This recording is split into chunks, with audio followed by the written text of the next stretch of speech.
Hello guys, welcome back to my YouTube channel. I hope ನೀವೆಲ್ಲರೂ ಚೆನ್ನಾಗಿದ್ದೀರಾ ಅಂತ.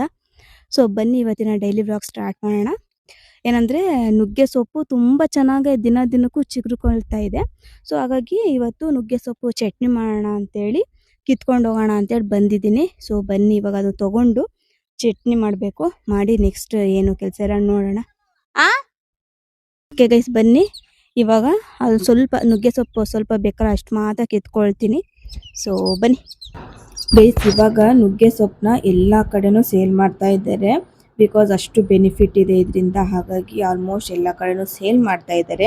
ನಿಮಗೂ ಏನಾದರೂ ಹತ್ರದಲ್ಲಿ ಏನಾದರೂ ಸಿಕ್ಕರೆ ನೀವು ಕೂಡ ಅದನ್ನ ತಗೊಂಡು ಅದನ್ನ ನೀವು ಊಟದಲ್ಲಿ ಆ್ಯಡ್ ಮಾಡ್ಕೊಳ್ಳಿ. ಅಥವಾ ನಿಮ್ಮ ಮನೆ ಹತ್ರ ಏನಾದರೂ ಒಂದು ದೊಡ್ಡದ ಮರ ಇತ್ತು ಅಂತ ಹೇಳಿದ್ರೆ ಅದಕ್ಕಿಂತ ಬೆಸ್ಟ್ ಆಪ್ಷನ್ ಇನ್ನೇನು ಇರಲ್ಲ. ಫ್ರೆಶ್ ಆಗಿ ತಗೊಂಡು ಫ್ರೆಶ್ ಆಗಿ ಅಡಿಗೆ ಮಾಡ್ಕೊಂಡು ಊಟ ಮಾಡ್ಬೋದು. ಚಪಾತಿ ಜೊತೆ ಚಟ್ನಿ ಸಖತ್ ಟೇಸ್ಟಿಯಾಗಿರುತ್ತೆ. ಇದನ್ನ ನೀವು ಆರಾಮ್ಸೆ ತಿನ್ಕೊಬಹುದು. ಸಮ್ಮರ್ ಅಲ್ಲಿ ಎಲೆಗಳು ಕೂಡ ತುಂಬಾ ಚೆನ್ನಾಗಿ ಬಂದಿರುತ್ತೆ. ಅವಾಗ ನೀವು ಕಿತ್ಕೊಂಡು ಅದನ್ನ ಪೌಡರ್ ಮಾಡಿ ಎತ್ತಿಡ್ಕೊಬಹುದು. ಬಿಕಾಸ್ ರೈನಿ ಸೀಸನ್ ಅಲ್ಲಿ ನೀವು ಅದನ್ನೆಲ್ಲ ಯೂಸ್ ಮಾಡ್ಕೊಬಹುದು.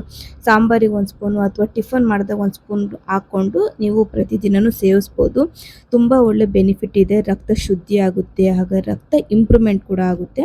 ಆದಷ್ಟು ಈ ರೀತಿ ಸಿಗುವಂತಹ ನ್ಯಾಚುರಲ್ ಇಂಗ್ರೀಡಿಯೆಂಟ್ಸ್ ಅಲ್ಲೇ ನಾವು ನಮ್ಮ ಹೆಲ್ತ್ನ ಚೆನ್ನಾಗಿ ಇಟ್ಕೊಳಕ್ಕೆ ಪ್ರಯತ್ನ ಪಡ್ಬೋದು. ಇವಾಗ ಇದಿಷ್ಟು ಕಿತ್ಕೊಂಡಿದ್ದೀನಿ.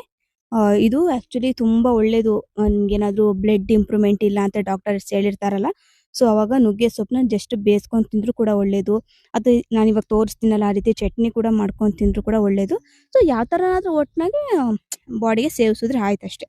ಸೊ ಬನ್ನಿ ಇವಾಗ ಚಟ್ನಿ ಯಾವ ಥರ ಮಾಡೋದು ಅಂತೇಳಿ ನೋಡೋಣ. ತುಂಬ ಹೆಲ್ಪ್ಫುಲ್ ಆಗುತ್ತೆ. ನಿಮಗೂ ಏನಾದರೂ ಹೆಲ್ಪ್ಫುಲ್ ಅಂತ ಹೇಳಿದ್ರೆ ಖಂಡಿತವಾಗ್ಲೂ ನೀವು ಕೂಡ ಮಾಡಿಕೊಂಡು ಊಟ ಮಾಡಿ.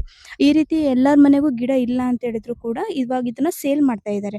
ಅಂದರೆ ಮಾರ್ಕೆಟಲ್ಲಿ ನುಗ್ಗೆ ಸೊಪ್ಪು ಅಂತಾನೆ ಇವಾಗ ಸಿಗ್ತಾ ಇದೆ. ಇವಾಗ ಹೆಂಗೆ ನಮಗೆ ಕರ್ಬೇವಿನ ಸೊಪ್ಪು, ಕೊತ್ತಂಬರಿ ಸೊಪ್ಪು ಅಂತ ಸಿಗುತ್ತಲ್ವ, ಸೊ ಅದೇ ರೀತಿನೇ ಇವಾಗ ನುಗ್ಗೆ ಸೊಪ್ಪು ಕೂಡ ಸಿಗುತ್ತೆ. ಸೊ ಮಾರ್ಕೆಟಲ್ಲಿ ತೊಗೊಳ್ಳಿ, ಓಕೆನಾ. ಅಟ್ಲೀಸ್ಟ್ ವಾರದಲ್ಲಿ ಒಂದ್ಸಲ 2 ಸಲ ಸೇವಿಸೋದು ತುಂಬ ಒಳ್ಳೆಯದು. ಸೊ ಹಾಗಾಗಿ ನಾನು ಇವತ್ತು ಚಟ್ನಿ ಮಾಡ್ತೀನಿ. ಸೊ ಅದು ನಿಮ್ಗೆ ಇಷ್ಟ ಆದರೆ ಖಂಡಿತವಾಗ್ಲೂ ನೀವು ಕೂಡ ಮಾಡ್ಕೊಂಡು ಒಂದ್ಸಲ ಟ್ರೈ ಮಾಡಿ, ಓಕೆನಾ. ಸೊ ಬನ್ನಿ ಹೋಗೋಣ. ನುಗ್ಗೆ ಸೊಪ್ಪು ಕಹಿ ಇರುತ್ತೆ ಅಂತೇಳಿ ಸ್ವಲ್ಪ ಜನ ತಿನ್ನೋದಿಲ್ಲ. ಬಟ್ ನಾನು ಹೇಳ್ತಿರುವಂತಹ ರೆಸಿಪಿನ ಒಮ್ಮೆ ನೀವು ಟ್ರೈ ಮಾಡಿ. ನೀವು ನಿಜವಾಗ್ಲೂ ಇಷ್ಟಪಟ್ಟು ತಿಂತೀರಾ. ಚಪಾತಿ ಮಾಡಿದಾಗೆಲ್ಲ ಕಾಂಬಿನೇಷನ್ ಆಗಿ ಚೆನ್ನಾಗಿರುತ್ತೆ. ಇದಕ್ಕೆ ನಾನು ಎಣ್ಣೆಯಲ್ಲಿ ಸಾಸಿವೆ, ಜೀರಿಗೆ ಹಾಗೆ ಸ್ವಲ್ಪ ಉದ್ದಿನಬೇಳೆ ಹಾಕ್ಕೊಂಡು ಹಸಿಮೆಣಸಿನ್ಕಾಯಿ ಹಾಗೆ ಬ್ಯಾಡಗಿ ಮೆಣಸಿನ್ಕಾಯಿ ಮಿಕ್ಸಪ್ಪಲ್ಲಿ ತೊಗೊಂಡಿದ್ದೀನಿ. ಒಂದು ಸ್ವಲ್ಪ ಬೆಳ್ಳುಳ್ಳಿ, ಈರುಳ್ಳಿ ಹಾಕ್ಕೊಂಡು ಸ್ವಲ್ಪ ಚೆನ್ನಾಗಿ ಫ್ರೈ ಮಾಡ್ಕೊಳ್ತಾ ಇದ್ದೀನಿ. ನೆಕ್ಸ್ಟ್ ನಾನಿಲ್ಲಿ ನುಗ್ಗೆ ಸೊಪ್ಪನ್ನ ವಾಶ್ ಮಾಡಿ ಎತ್ತಿಟ್ಕೊಂಡಿದ್ದೆ, ಅದನ್ನು ಕೂಡ ತೊಗೊತಾ ಇದ್ದೀನಿ. ಇದು ಸ್ವಲ್ಪ ಜಾಸ್ತಿ ಟೈಮಲ್ಲೇ ನೀವು ಉರಿಬೇಕಾಗುತ್ತೆ. ಸ್ವಲ್ಪ ಹುರಿದ ತಕ್ಷಣನೇ ನೀವು ಮಿಕ್ಸಿಗೆ ಹಾಕೊಂಡ್ರೆ ಅಷ್ಟು ಟೇಸ್ಟ್ ಇರಲ್ಲ. ಸ್ವಲ್ಪ ಚೆನ್ನಾಗಿ ಉರಿಬೇಕು. ಒಂದು 5ರಿಂದ 10 ನಿಮಿಷ ಚೆನ್ನಾಗಿ ಹುರಿದ್ಬಿಟ್ಟು ಅದಕ್ಕೆ ಸ್ವಲ್ಪ ಹುಣಸೆಹಣ್ಣು, ಸ್ವಲ್ಪ ಉಪ್ಪು ಹಾಗೆ ಸ್ವಲ್ಪ ತೆಂಗಿನಕಾಯಿ ಹಾಕ್ಕೊಂಡಿದ್ದೀನಿ.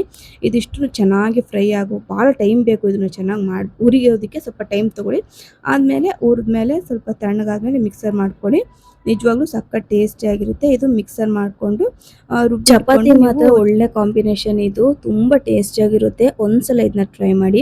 ಇದನ್ನೇ ಸಪ್ರೇಟ್ ವಿಡಿಯೋ ಮಾಡ್ತಿರೋ ಕಾರಣ ನೀವು ಎಲ್ರಿಗೂ ಈ ಒಂದು ವಿಡಿಯೋ ತಲುಪಲಿ ಅಂತ.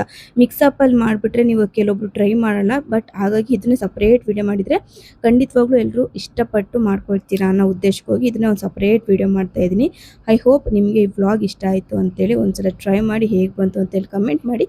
ನೆಕ್ಸ್ಟ್ ವಿಡಿಯೋದಲ್ಲಿ ಸಿಗೋಣ. ಅಲ್ಲಿವರೆಗೂ ಟೇಕ್ ಕೇರ್, ಬೈ. ಆದಷ್ಟು ನಗ್ತಾ ಇರಿ, ನಗಿಸ್ತಾ ಇರಿ. ಒಮ್ಮೆ ಈ ಚಟ್ನಿನ ಟ್ರೈ ಮಾಡಿ ನೋಡಿ, ಹೇಗೆ ಬಂತು ಅಂತೇಳಿ ಕಮೆಂಟ್ ಮಾಡಿ. Tata, bye bye, see you soon, take care.